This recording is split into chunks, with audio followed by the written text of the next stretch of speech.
हिमाचल में बीजेपी ने लोकसभा चुनावों में 4.0 से जीत की हैट्रिक लगाई है। 2014 के बाद लगातार तीसरी बार बीजेपी ने चारों सीटों पर कब्जा किया है।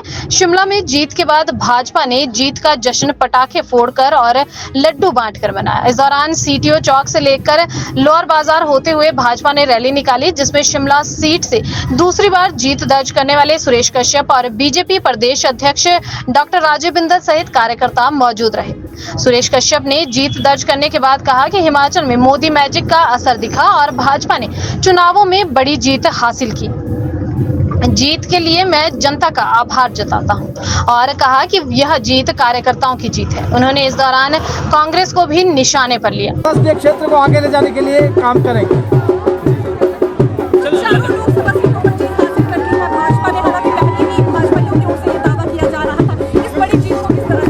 बहुत बड़ी जीत भारतीय जनता पार्टी ने हासिल की है और मैं सभी प्रदेशवासियों को बहुत बहुत बधाई देता हूं। साथ ही अपने शीर्ष नेतृत्व का आभार भी प्रकट करता हूं। माननीय प्रधानमंत्री नरेंद्र मोदी जी का आभार प्रकट करता हूं। राष्ट्रीय अध्यक्ष जगत प्रकाश नड्डा जी का आभार प्रकट करता हूं। हमारे प्रदेश के डॉक्टर राजीव बिंदल जी का आभार प्रकट करता हूं। नेता प्रतिपक्ष श्री जयराम ठाकुर जी का आभार प्रकट करता हूं। इसके अलावा हमारे जितने भी तमाम नेतागण हैं, प्रदेश के, जिला के, मंडल के और पन्ना स्तर के नेताओं का धन्यवाद करता हूं। साथ ही साथ सभी प्रदेशवासियों का, विशेष रूप से अपने संसदीय क्षेत्र के समस्त जनता का भी बहुत बहुत धन्यवाद और आभार प्रकट करता हूं, जिन्होंने कड़ी मेहनत की, बहुत मुशक्कत की और इस अप्रत्याशित जीत को भारी जीत में कन्वर्ट किया। सर, जहां पर कांग्रेस का गढ़ था वहां से आपको भारी लीड मिली है। सोलन की बात करें, शिमला की कुसुम, सारी जितनी भी यहाँ पर लीड मिली है, किस तरह का संकेत आप देखते हैं? देखिए, शिमला की जीत, शिमला में मुख्यमंत्री, 5 मंत्री, 3 CPS, दर्जनों चेयरमैन और वाइस चेयरमैन, इसके बावजूद भी हमारे कार्यकर्ताओं ने जिस दम के साथ काम किया, उसी का नतीजा है कि आज भारतीय जनता पार्टी ने शिमला में जीत दर्ज की और तीनों जिला में बहुत अच्छे मार्जिन से जीत दर्ज की है। हिमाचल प्रदेश की जनता ने स्पष्ट जनादेश दिया है। वो जनादेश श्री नरेंद्र भाई मोदी जी के पक्ष में है। मोदी जी को अपना आशीर्वाद हिमाचल की जनता ने दिया है। श्री जगत प्रकाश नड्डा जी, माननीय राष्ट्रीय अध्यक्ष जी को अपना आशीर्वाद हिमाचल की जनता ने दिया है।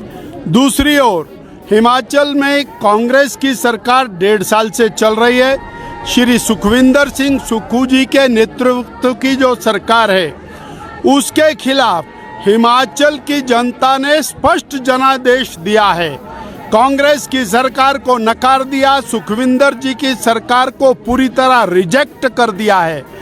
जहां से सुखविंदर सिंह सुक्खू जी स्वयं मुख्यमंत्री बने हैं, वहां से भारतीय जनता पार्टी लीड लेकर के आई है और थोड़ी बहुत नहीं, 2-2 लाख वोटों से वहां से हमारा सांसद जीता है। उप मुख्यमंत्री जहां से है, वहां से भारतीय जनता पार्टी को जीत और बढ़त मिली है। इसलिए हिमाचल की जनता के जनादेश को मुख्यमंत्री जी स्वीकार करें और तुरंत अपने पद से इस्तीफा दें।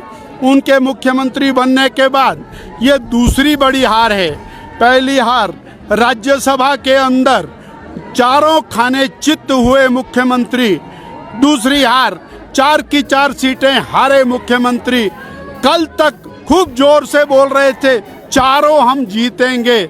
इसलिए रही बात उपचुनावों की, हमें बहुत खेद है, मुख्यमंत्री जी ने लोकतंत्र हनन की सारी सीमाएं पार की।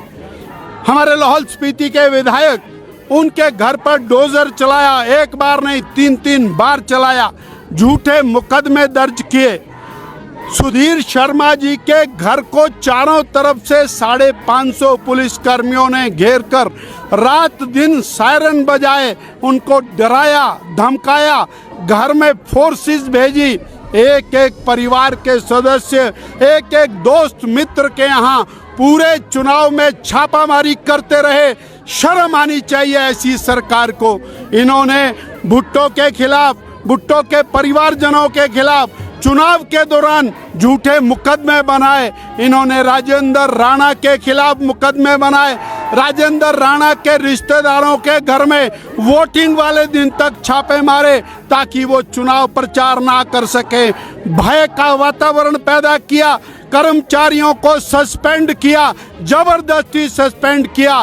कर्मचारियों के ऊपर सरकार की बंदूक तनी हुई थी, व्यापारियों पर बंदूक थी, सामान्य जनमानस को डराया धमकाया गया। अगर उसके बूते पर इन्होंने कोई 2-4 सीटें जीत ली हों, फिर भी हिमाचल प्रदेश के 68 विधानसभा क्षेत्रों के अंदर जिस तरह से भारतीय जनता पार्टी को जीत मिली है, यह हिमाचल की कांग्रेस सरकार के ऊपर जबरदस्त तमाचा है। 400 पार का नारा था, 400 पार का नारा था, वो उस नारे को भाजपा ने भारतीय जनता पार्टी स्पष्ट बहुमत के साथ सरकार में आ रही है।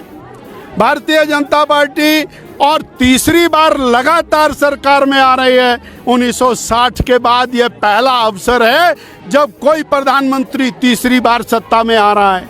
और कांग्रेस की हालत क्या है, उनको अपनी हालत पर थोड़ा हंसी आनी चाहिए।